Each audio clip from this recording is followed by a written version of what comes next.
ਜਦੋਂ ਮੈਜੋਰਿਟੀ ਹਿੰਦੂ ਤਵੀਆਂ ਦੀ ਗੱਲ ਕਰਦੇ ਹਾਂ ਅਸੀਂ ਇਹ ਕਹਿੰਦੇ ਹਾਂ ਕਿ ਭਾਈ ਕਿਵੇਂ ਸਾਰੇ ਹੀ ਜਿਹੜੀ ਹੈ ਐਬਸੋਲੂਟ ਮੈਜੋਰਿਟੀ ਜਿਹੜੀ ਹੈ ਉਹ ਐਂਟੀ ਸਿੱਖ ਜਾਂ ਫਿਰਕੂ ਬਹਾ ਦੇ ਵਿੱਚ ਪਿਛਲੇ ਜੇ ਅਸੀਂ 42 ਸਾਲਾਂ ਤੋਂ ਹੀ ਦੇਖੀਏ ਜੂਨ 84 ਦੇ ਘੱਲੂਘਾਰੇ ਤੋਂ ਲੈ ਕੇ ਹੁਣ ਤੱਕ ਹੁਣ ਵੀ ਇਸ ਫਿਲਮ ਦੇ ਉੱਤੇ ਸ਼ੁਰੂ ਹੋਈ ਕੰਟਰੋਵਰਸੀ ਔਰ ਕੀਤੀ ਗਈ ਕੰਟਰੋਵਰਸੀ ਜਾਂ ਇੱਕ ਸਿਚੁਏਸ਼ਨ ਕੰਟਰਾਈਵ ਕੀਤੀ ਗਈ ਉਹਨੂੰ ਟ੍ਰਾਇਲ ਬੈਲੂਨ ਕਹਿ ਲਓ ਉਹਦੇ 'ਚ ਵੀ ਅਸੀਂ ਦੇਖਦੇ ਹਾਂ ਕਿ ਵੱਡਾ ਹਿੱਸਾ ਜਿਹੜਾ ਮੈਜੋਰਿਟੀ ਦਾ ਉਹ ਅਲਟੀਮੇਟਲੀ ਸਰਕਾਰ ਦੇ ਖਾਤੇ 'ਚ ਸਰਕਾਰ ਦੇ ਇੰਟਰਸਟ ਦੇ ਵਿੱਚ ਭੁਗਤਦਾ ਹੈ। ਲੇਕਿਨ ਕੁਝ ਪਰਸਨੈਲਿਟੀਜ਼ ਜਾਂ ਕੁਝ ਇਨਸਾਨ ਐਸੇ ਹੁੰਦੇ ਨੇ ਜਿਹੜੇ ਇਸ ਸਭ ਦੇ ਬਾਵਜੂਦ ਕਿ ਉਹਨਾਂ ਦਾ ਆਪਣਾ ਭਾਈਚਾਰਾ ਕਿਸ ਪਾਸੇ ਜਾ ਰਿਹਾ ਹੈ ਉਹ ਸੱਚ ਦੀ ਗੱਲ ਕਹਿਣ ਦੀ ਹਿੰਮਤ ਰੱਖਦੇ ਨੇ, ਸੱਚ ਦੇ ਨਾਲ ਖਲੋਣ ਦੀ ਹਿੰਮਤ ਰੱਖਦੇ ਨੇ। ਅਸੀਂ ਵਿਰਲੀਆਂ ਟਾਵੀਆਂ ਆਵਾਜ਼ਾਂ ਭਾਰਤ ਦੇ ਵਿੱਚ ਵੀ ਦੇਖ ਸਕਦੇ ਹਾਂ, ਉਹ ਭਾਵੇਂ ਲਿਮਿਟਿਡ ਲੈਵਲ ਤੇ ਹੀ ਹੁੰਦਾ ਹੈ। ਇਹ ਵੀ ਨਹੀਂ ਹੈ ਕਿ ਬਈ ਉਹ ਕੋਈ ਖਾਲਿਸਤਾਨ ਦੀ ਹਮਾਇਤ 'ਚ ਉਤਰੇ, ਪਰ ਉਹਨਾਂ ਨੇ ਦਰਬਾਰ ਸਾਹਿਬ ਤੇ ਹਮਲੇ ਨੂੰ ਘੱਲੂਘਾਰਾ 84 ਨੂੰ ਕੰਡੈਮ ਕੀਤਾ। ਚੰਦਰ-ਸ਼ੇਖਰ ਉਹਨਾਂ 'ਚੋਂ ਇੱਕ ਸੀ, ਲੇਕਿਨ ਜਦੋਂ ਐਜ਼ ਏ ਪ੍ਰਾਈਮ ਮਿਨਿਸਟਰ ਉਹਨੂੰ ਮੌਕਾ ਮਿਲਿਆ ਉਹਨੇ ਫਿਰ ਘੱਟ ਨਹੀਂ ਗੁਜ਼ਾਰੀ। ਈਵਨ ਇਹ ਸਾਹਮਣੇ ਹੈ ਕਿ ਵੀ ਕਿਵੇਂ ਜਿਨ੍ਹਾਂ ਨੂੰ ਈਵਨ ਕੈਪਟਨ ਅਮਰਿੰਦਰ ਨੇ ਖੁਦ ਇਹ ਕਿਹਾ ਜੀ ਮੈਂ ਸਰੈਂਡਰ ਕਰਵਾਇਆ ਤਾਂ ਉਹਨਾਂ ਨੂੰ ਮੈਂ ਦਿੱਲੀ ਲੈ ਕੇ ਗਿਆ ਪ੍ਰਧਾਨ ਮੰਤਰੀ ਦੀ ਅਸ਼ੋਰੈਂਸ ਦੇ ਨੂੰ ਲੈ ਕੇ, ਲੇਕਿਨ ਉਹਨਾਂ ਨੂੰ ਬਾਅਦ ਦੇ ਵਿੱਚ ਮਾਰ ਦਿੱਤਾ ਗਿਆ। ਸੋ ਉਹ ਵੀ ਇੱਕ ਪਾਰਟ ਹੈ ਜਿਹੜੇ ਸਰਕਾਰੀ ਨੀਤੀ 'ਚ ਨੇ। ਪਰ ਅੱਜ ਜਿਸ ਸ਼ਖਸੀਅਤ ਦੀ ਅਸੀਂ ਗੱਲ ਕਰ ਰਹੇ ਹਾਂ ਜਿਹੜੇ ਸਾਨੂੰ ਵਿਛੋੜਾ ਦੇ ਗਏ ਨੇ, ਸੁਨੀਲ ਸ਼ਰਮਾ, ਲੁਧਿਆਣਾ ਦੇ ਨਾਲ ਉਹਨਾਂ ਦਾ ਸੰਬੰਧ ਰਿਹਾ, ਐਗਰੀਕਲਚਰ ਯੂਨੀਵਰਸਿਟੀ ਲੁਧਿਆਣੇ ਨਾਲ ਵੀ ਉਹ ਜੁੜੇ ਰਹੇ, ਉੱਥੇ ਵੀ ਉਹਨਾਂ ਦਾ ਪੈਸ਼ਨ ਹਿਊਮਨ ਰਾਈਟਸ ਜਾਂ ਕਰੰਟ ਸਟਰਗਲ ਦੇ ਨਾਲ ਵੀ ਉਹਨਾਂ ਦਾ ਜਦੋਂ ਉਹ ਗੱਲ ਵੀ ਕਰਦੇ ਸੀ ਕੋਈ ਨਾ ਕੋਈ ਕਨੈਕਸ਼ਨ ਜਿਹੜਾ ਉਹਨਾਂ ਦਾ ਸਾਹਮਣੇ ਆਉਂਦਾ ਸੀ। ਲੇਕਿਨ ਮੈਂ ਜਦੋਂ ਤੋਂ 90s ਦੇ ਵਿੱਚ ਕੈਨੇਡਾ ਗਿਆ, ਸਰੀ ਇਹਨਾਂ ਦਾ ਮੁਕਾਮ ਸੀ ਔਰ ਇਹਨਾਂ ਨੂੰ ਮੈਂ ਹਮੇਸ਼ਾ ਹੀ ਜਿਹੜਾ ਖਾਲਿਸਤਾਨ ਦੇ ਕਾਜ਼ ਨੂੰ ਲੈ ਕੇ ਜਿਹੜਾ ਕੋਰ ਗਰੁੱਪ ਹੈ ਉਹਨਾਂ ਦੇ ਨਾਲ ਕੰਮ ਕਰਦਿਆਂ ਦੇਖਿਆ। ਔਰ ਫਿਰ 1999 ਦੇ ਵਿੱਚ ਜਦੋਂ ਸਾਡੇ ਵੀਰ ਭਾਈ ਬਲਜਿੰਦਰ ਸਿੰਘ ਹੋਰਾਂ ਨੇ ਇਹ ਜਿਹੜਾ ਇੱਕ ਸਿੱਖ ਨੇਸ਼ਨ ਦੇ ਥੱਲੇ ਇਹ ਕੈਂਪੇਨ ਸ਼ੁਰੂ ਕੀਤਾ ਕਿ ਭਾਈ ਨਵੰਬਰ 84 ਦੀ ਨਸਲਕੁਸ਼ੀ ਦਾ ਜਵਾਬ ਜਿਹਦੇ ਥੱਲੇ ਅਸੀਂ ਆਪਣਾ ਨੇਸ਼ਨਹੁੱਡ ਵੀ ਸਾਬਤ ਕਰੀਏ ਔਰ ਉਸ ਦੇ ਨਾਲ ਨਾਲ ਪਰਉਪਕਾਰ ਦਾ ਕੰਮ ਵੀ ਹੋਏ, ਲੋਕਾਂ ਨੂੰ ਇਹ ਹੋਏ ਕਿ ਭਾਈ ਅਸੀਂ ਤਾਂ ਕੁਰਬਾਨੀ ਦੇਣ ਵਾਲੀ ਕੌਮ ਹੈ। ਸੋ ਉਹਨਾਂ ਨੇ ਜਿਹੜਾ ਕੋਰ ਟੀਮ ਦੇ ਵਿੱਚ ਜਿਹੜੇ ਵੀਰ ਸਨ ਬਰਜਿੰਦਰ ਸਿੰਘ ਹੋਰਾਂ ਦੇ ਨਾਲ, ਉਹਨਾਂ ਦੇ ਵਿੱਚ ਵੀ ਜਿਹੜਾ ਉਹ ਸੁਨੀਲ ਸ਼ਰਮਾ ਉਹਨਾਂ ਦਾ ਯੋਗਦਾਨ ਸੀ। ਔਰ ਅੱਜ ਇਹ ਜਿਹੜਾ ਸਿੱਖ ਨੇਸ਼ਨ ਕੈਂਪੇਨ ਹੈ ਬਲੱਡ ਡੋਨੇਸ਼ਨ ਦਾ, ਅਸੀਂ 27 ਸਾਲ ਬਾਅਦ ਗੱਲ ਕਰ ਰਹੇ ਵੀ ਇਹ ਨਾ ਸਿਰਫ ਕੈਨੇਡਾ ਦੇ ਵਿੱਚ ਸਭ ਤੋਂ ਵੱਡਾ ਬਲੱਡ ਡੋਨਰ ਪਾਰਟ ਬਣਿਆ, ਫਿਰ ਕੈਨੇਡਾ ਦੀਆਂ ਹੱਦਾਂ 'ਚੋਂ ਨਿਕਲ ਕੇ ਈਵਨ ਤੁਹਾਨੂੰ ਵੀ ਯਾਦ ਹੋਏਗਾ, ਤੁਸੀਂ ਇਹਨਾਂ ਨੂੰ ਮਿਲੇ ਹੋਵੋਗੇ, ਯੂਬਾ ਸਿਟੀ ਹਰ ਸਾਲ ਜਿਹੜੀ ਕੋਰ ਟੀਮ ਸਿੱਖ ਨੇਸ਼ਨ ਦੀ ਆਉਂਦੀ ਹੈ ਉਹਦਾ ਇਹ ਹਿੱਸਾ ਰਹੇ। ਇਸ ਵਾਰ ਵੀ ਜਦੋਂ 2025 'ਚ ਆਏ, ਹਾਲਾਂ ਮੈਂ ਦੇਖਿਆ ਵੀ ਕਾਫੀ ਕਮਜ਼ੋਰ ਵੀ ਸਨ ਔਰ ਫਿਰ ਸਾਡੇ ਪਹਿਲਾਂ ਤਾਂ ਕਾਫੀ ਦੇਰ ਉਹ ਸਾਡੇ ਖੈਮੇ ਦੇ ਵਿੱਚ ਖੜੇ ਰਹੇ ਟੈਂਟ ਦੇ ਕੋਲ, ਫਿਰ ਜਾ ਕੇ ਗੱਡੀ ਦੇ ਵਿੱਚ ਲੰਮੇ ਪੈ ਗਏ, ਕਹਿਣ ਲੱਗੇ ਮੈਂ ਠੀਕ ਮਹਿਸੂਸ ਨਹੀਂ ਕਰਦਾ। ਸੋ ਸਿਹਤ ਉਹਨਾਂ ਦੀ ਉਹ ਫਰੇਲ ਹੁੰਦੇ ਜਾ ਰਹੇ ਸੀ, ਕਮਜ਼ੋਰ ਹੁੰਦੇ ਜਾ ਰਹੇ ਸੀ। ਔਰ ਲੇਕਿਨ ਉਹਨਾਂ ਦੀ ਜਿਹੜੀ ਕੰਟਰੀਬਿਊਸ਼ਨ ਹੈ, ਇਕੱਲੀ ਇਹੀ ਗੱਲ ਨਹੀਂ ਹੈ ਕਿ ਵੀ ਉਹਨਾਂ ਦੀ ਆਪਣੀ ਕਨਵਿਕਸ਼ਨ ਸੀ ਕਿ ਸਿੱਖਾਂ ਦੇ ਨਾਲ ਧੱਕਾ ਹੋ ਰਿਹਾ ਹੈ, ਇਸ ਲਈ ਜਿਹੜਾ ਅਸੀਂ ਨਾਲ ਖਲੋਣਾ। ਉਹਨਾਂ ਨੇ ਖੁਦ ਇੰਨੇ ਹਿਊਮਨ ਰਾਈਟਸ ਦਾ ਕੰਮ ਕੀਤਾ।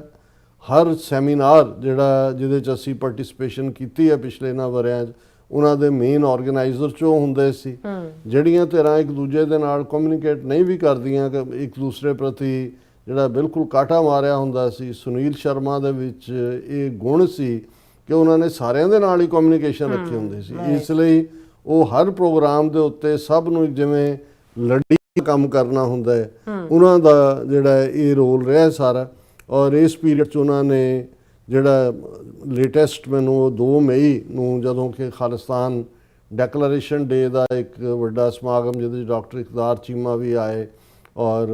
ਵੀਰ ਮਨਿੰਦਰ ਸਿੰਘ ਵੀ ਸੀ, ਉਸ ਦੇ ਵਿੱਚ ਉਹ ਵੀਲ ਚੇਅਰ ਹਸਪੀਟਲਾਈਜ਼ ਸੀ, ਪਰ ਉਹ ਕਹਿੰਦਾ ਕਿ ਵੀ ਮੈਂ ਜਾਣਾ। ਹਾਲਾਂ ਆਰਗੇਨਾਈਜ਼ ਕਰਨ ਵੇਲੇ ਉਹਨਾਂ ਨੇ ਆਪਣਾ ਰੋਲ ਪੂਰਾ ਅਦਾ ਕੀਤਾ, ਵੀਲ ਚੇਅਰ ਤੇ ਆਏ, ਫਿਰ ਉਹ ਚਲੇ ਜਲਦੀ ਗਏ। ਫਿਰ ਜਿਸ ਘਰ 'ਚ ਮੈਂ ਠਹਿਰਿਆ ਸੀ ਉਹਨਾਂ ਨੇ ਕਿਹਾ ਮੇਰੇ ਨਾਲ ਤੁਸੀਂ ਵੀਡੀਓ ਤੇ ਗੱਲ ਕਰੋ, ਤੇ ਮੈਨੂੰ ਉਦੋਂ ਵੀ ਇਹ ਜਿਵੇਂ ਇੱਕ ਤੁਹਾਨੂੰ ਅਹਿਸਾਸ ਹੁੰਦਾ ਹੈ ਕਿ ਵੀ ਇਹ ਸ਼ਾਇਦ ਅਖੀਰਲੀ ਮਿਲਣੀ ਹੋਏ। ਔਰ ਉਹੀ ਗੱਲ ਹੋਈ ਪਿਛਲੇ ਕੱਲ, ਹਾਲਾਂਕਿ ਉਹਨਾਂ ਦੀ ਮਾਤਾ ਔਰ ਉਹਨਾਂ ਦੀ ਸਿਸਟਰ ਹੈਲੀਫੈਕਸ ਕੈਨੇਡਾ ਦਾ ਜਿਹੜਾ ਈਸਟ ਕੋਸਟ ਹੈ ਉਸ 'ਚ ਰਹਿੰਦੇ ਸੀ, ਉੱਥੋਂ ਜਿਹੜਾ ਉਹਨਾਂ ਦੀ ਤਬੀਅਤ ਖਰਾਬ ਹੋਈ, ਕੁਛ ਹਫ਼ਤੇ ਪਹਿਲਾਂ ਉੱਥੇ ਚਲੇ ਗਏ ਸੀ, ਫਿਰ ਰਿਕਵਰ ਹੋ ਕੇ ਵਾਪਸ ਆਏ। ਕੱਲ ਉਹਨਾਂ ਨੇ ਅਖੀਰਲਾ ਸਾਹ ਲਿਆ ਔਰ ਇਹ ਇੱਕ ਬਹੁਤ ਵੱਡਾ ਲਾਸ ਹੈ। ਮੈਂ ਸਮਝਦਾ ਵੀ ਇਕੱਲੇ ਹੀ ਨਹੀਂ, ਉਹਨਾਂ ਦੇ ਇਸ ਐਫਰਟ ਦੇ ਨਾਲ ਸ਼ਾਇਦ ਡਾਕਟਰ ਰਵੀ ਕਰਕੇ ਫਰੇਜ਼ਰ ਯੂਨੀਵਰਸਿਟੀ ਦੇ ਵਿੱਚ, ਰਵੀ ਸ਼ਰਮਾ ਸ਼ਾਇਦ ਉਹਨਾਂ ਦਾ ਨਾਮ ਸੀ, ਹਿੰਦੂ ਪ੍ਰੋਫੈਸਰ, ਉਹ ਵੀ ਪੱਕੇ ਹਮਾਇਤੀ ਸੀ ਕਿਉਂਕਿ ਹਿਊਮਨ ਰਾਈਟਸ ਦੇ ਮੁੱਦੇ ਦੇ ਉੱਤੇ ਜਿਨ੍ਹਾਂ ਨੇ ਮਜ਼ਬੂਤੀ ਨਾਲ ਸਟੈਂਡ ਲਿਆ। ਔਰ ਮੈਨੂੰ ਖੁਸ਼ੀ ਇਸ ਗੱਲ ਦੀ ਹੈ, ਹਾਲਾਂ ਜਦੋਂ ਇਹ ਖਬਰ ਆਈ ਤਾਂ ਮੈਨੂੰ ਲੱਗਿਆ ਕਿ ਵੀ ਉਹ ਇੱਕ ਇੰਨਾ ਵੱਡਾ ਸੇਵਾ ਕਰਨ ਵਾਲਾ ਅਨਸੰਗ ਹੀਰੋ ਹੀ ਕਹਾਂਗਾ ਮੈਂ, ਪਰ ਅੱਜ ਜਿਉਂ ਹੀ ਉਹਨਾਂ ਦੀ ਜਿਹੜਾ ਗੁਜ਼ਰਨ ਦੀ ਖਬਰ ਆਈ, ਜਿੰਨੇ ਕਾਮੈਂਟ ਉਸ ਦੇ ਥੱਲੇ ਨੇ, ਸਰ ਗੁਰਵਿੰਦਰ ਸਿੰਘ ਧਾਲੀਵਾਲ ਜਿਹੜੇ ਖੁਦ ਇੱਕ ਇੰਟੈਲੈਕਚੁਅਲ ਨੇ, radio programme, TV programme run ਕਰਦੇ ਨੇ, ਉਹਨਾਂ ਨੇ ਡੀਟੇਲਡ ਜਿਹੜੀ ਹੈ ਟ੍ਰਿਬਿਊਟ ਦਿੱਤੀ। ਔਰ ਫਿਰ ਗੁਰਪ੍ਰੀਤ ਸਿੰਘ ਜਿਹੜੇ ਆਪਣਾ ਟੀਵੀ ਸ਼ੋਅ ਰਨ ਕਰਦੇ ਨੇ, ਉਸ ਦੇ ਉੱਤੇ 15-16 ਮਿੰਟ ਦੀ ਇੰਟਰਵਿਊ ਗੁਰਵਿੰਦਰ ਸਿੰਘ ਧਾਲੀਵਾਲ ਹੋਰਾਂ ਦੀ, ਜਿਹਦੇ 'ਚ ਕਿ ਉਹਨਾਂ ਨੇ ਉਹਨਾਂ ਨੂੰ ਟ੍ਰਿਬਿਊਟ ਕੀਤਾ। ਔਰ ਮੈਂ ਸਾਰੇ ਜਿਹੜਾ ਕੋਰ ਗਰੁੱਪ ਜਿਨ੍ਹਾਂ ਦੇ ਵਿੱਚ ਕਮਲਜੀਤ ਸਿੰਘ, ਹਰਕੀਰਤ ਸਿੰਘ, ਅੰਮ੍ਰਿਤਪਾਲ ਸਿੰਘ, ਅਮਰਜੀਤ ਸਿੰਘ, ਸਾਰਿਆਂ ਨੂੰ ਮੈਂ ਕਾਲਾਂ ਕੀਤੀਆਂ ਕਿਉਂਕਿ ਜਦੋਂ ਵੀ ਇਹ ਹੋਇਆ, ਜਦੋਂ ਲੰਬਾ ਵਕਤ ਸਾਨੂੰ ਕੈਨੇਡਾ ਜਾਣ ਦੀ ਆਗਿਆ ਨਹੀਂ ਸੀ, ਉਹਨਾਂ ਨੇ ਐਫਰਟ ਕਰਕੇ ਸੁਨੀਲ ਸ਼ਰਮਾ ਨੇ ਕਿਹਾ ਵੀ ਨਹੀਂ ਅਸੀਂ ਮਿਲ ਲੈਂਦੇ ਹਾਂ, ਡਾਕਟਰ ਸਾਹਿਬ ਸੀਐਟਲ ਦੇ ਉਸ ਪਾਰਕ ਆ ਜਾਣ, ਅਸੀਂ ਉਸ ਪਾਸਿਓਂ ਆ ਜਾਵਾਂਗੇ। ਔਰ ਹਮੇਸ਼ਾ ਹੀ ਉਹਨਾਂ ਦੇ ਨਾਲ ਤੁਹਾਨੂੰ ਗੱਲ ਕਰਦਿਆਂ ਵੀ ਇੱਕ ਇੰਟੈਲੈਕਚੁਅਲ ਫਰਵਰ ਮਹਿਸੂਸ ਹੁੰਦੀ ਸੀ, ਉਹਨਾਂ ਦੀ ਕਨਵਿਕਸ਼ਨ। ਔਰ ਦੂਸਰਾ, ਔਰ ਈਵਨ ਗੁਰਵਿੰਦਰ ਸਿੰਘ ਧਾਲੀਵਾਲ ਉਹਨਾਂ ਨੇ ਕਿਹਾ ਵੀ ਲਾਸਟ ਟਾਈਮ ਜਦੋਂ ਮੈਂ ਮਿਲਣ ਗਿਆ ਉਹਨਾਂ ਨੂੰ ਰਿਡਿਊਸ ਟੂ ਐਸ਼ਿਜ਼ ਜਿਹੜੀ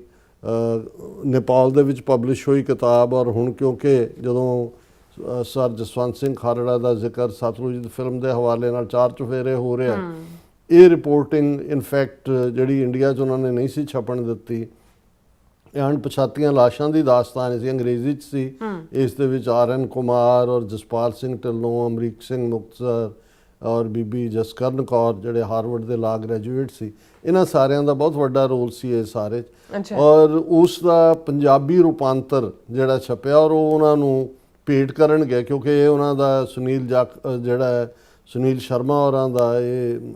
ਚਾਹਨਾ ਸੀ ਕਿ ਇਸ ਦੀ ਅੰਗਰੇਜ਼ੀ 'ਚ ਤਾਂ ਚਲੋ ਰੈਫਰ ਕਰਨ ਲਈ ਠੀਕ ਹੈ, ਲੇਕਿਨ ਆਪਣੇ ਲੋਕਾਂ ਨੂੰ ਦੱਸਣ ਦੇ ਲਈ ਵੀ ਤੁਹਾਡੇ ਨਾਲ ਕੀ ਹੋਇਆ, ਤੇ ਉਹ ਉਸ ਦਾ ਪੰਜਾਬੀ ਰੂਪਾਂਤਰ ਵੀ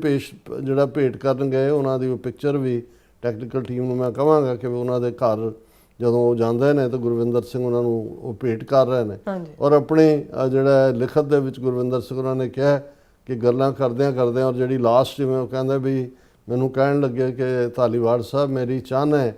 ਕਿ ਮੈਂ ਵੀ ਹੁਣ ਖੰਡੇ ਬਾਟੇ ਦੀ ਪੌਲ ਜਿਹੜਾ ਉਹ ਗ੍ਰਹਿਣ ਕਰਾਂ। ਸੋ ਮੈਂ ਸਮਝਦਾ ਵੀ ਇਹ ਸਾਡਾ ਫਰਜ਼ ਹੈ ਕਿ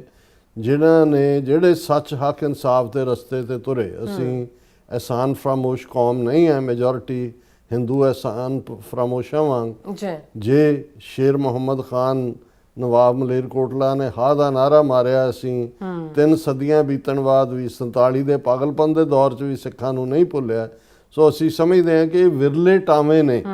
ਜਿਨ੍ਹਾਂ ਨੇ ਇਸ ਸੱਚ, ਹੱਕ, ਇਨਸਾਫ ਦੇ ਰਸਤੇ ਨੂੰ ਚੁਣਿਆ। ਹਾਲਾਂ ਉਸ 2 ਮਈ ਦੇ ਸੈਮੀਨਾਰ ਤੋਂ ਬਾਅਦ